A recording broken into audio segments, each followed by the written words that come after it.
Martineau. L'opinion populaire.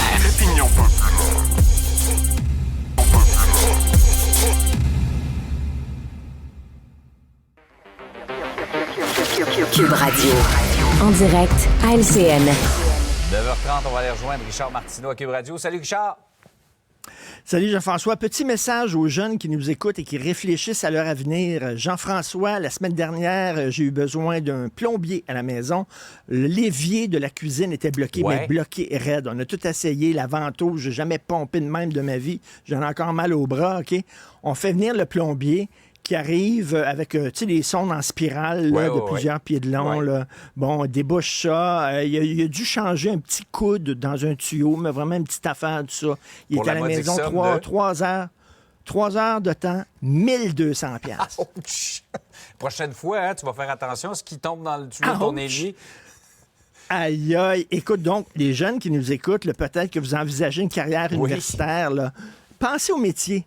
Pensez au métier quand même. Vous allez vous acheter une maison comme ça, là, très rapidement, là, 1200 $ pour 3 heures. Aïe, aïe. Alors, mon évier est débouché, mais ma gorge est pas mal bouchée. Là. Je le dis ici, là, dans la gorge. Oui, je comprends.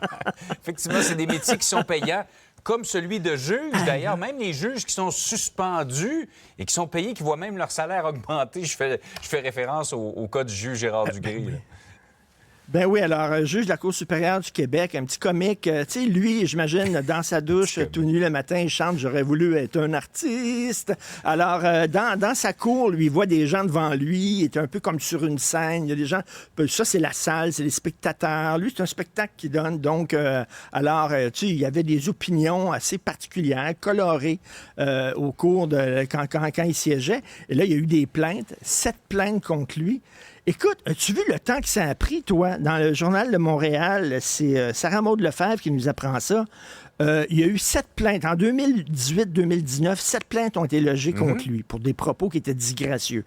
En septembre 2019, il y a un comité du Conseil de la magistrature qui a commencé en disant on va vérifier pour voir. Ça a pris 3 ans. Ça a pris 3 ans pour le comité d'enquête recommande la destitution du juge. 3 ans. Finalement, ils l'ont destitué. Et là, il continue à être payé là, 1,3 million, plus les 2,2 millions de dollars pour sa défense. Donc, 3 millions et demi. Il va avoir destitué, il va avoir son plein salaire et tout ça. Donc, aucune conséquence. Ça, c'est tellement le Québec. Lui, là, en étirant ça, c'est ça, j'en parlais il y a quelques minutes avec Nicole Gibault, en étirant tout ça, là, il a amélioré ses conditions salariales et sa retraite.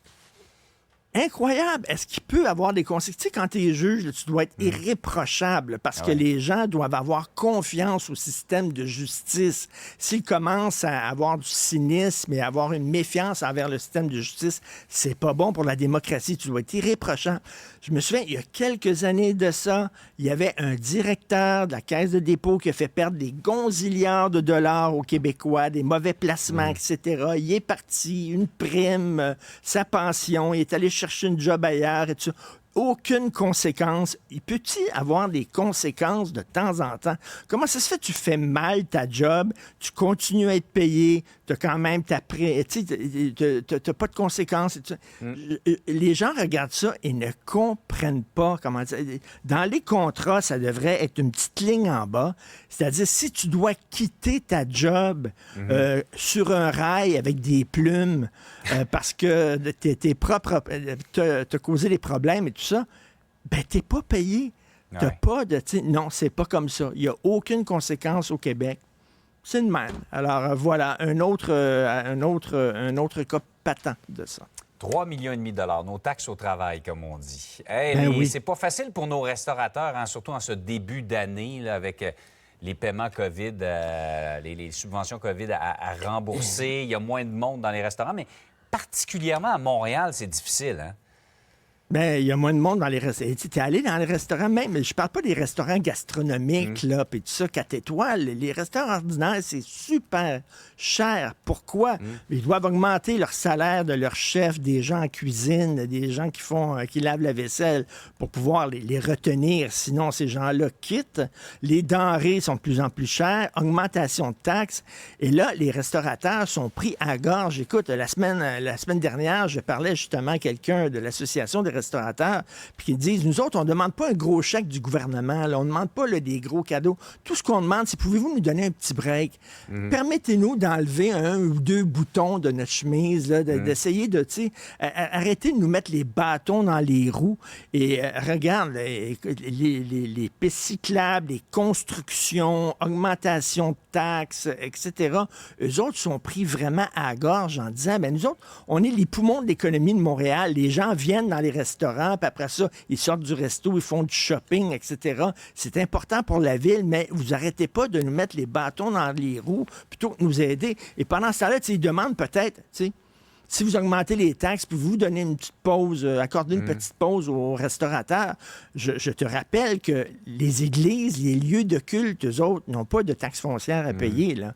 Hein? Fait que si tu pars ton église, les enfants des extraterrestres, etc., là, tu n'auras aucune taxe à payer, mais le restaurateur à côté va en avoir. Et là, il nous dit, s'il vous plaît, le Montréal est en train... Il y a plein de commerces qui sont placardés. De commerces qui ferment, de restaurants qui ferment et tout ça. Donnez-nous une pause, s'il vous plaît. Mais Montréal s'en va sur la bombe, malheureusement. Malheureusement pour ces restaurateurs-là, effectivement. Hey Richard, je vais te souhaiter une très bonne journée et prends bien soin de ton évier, surtout.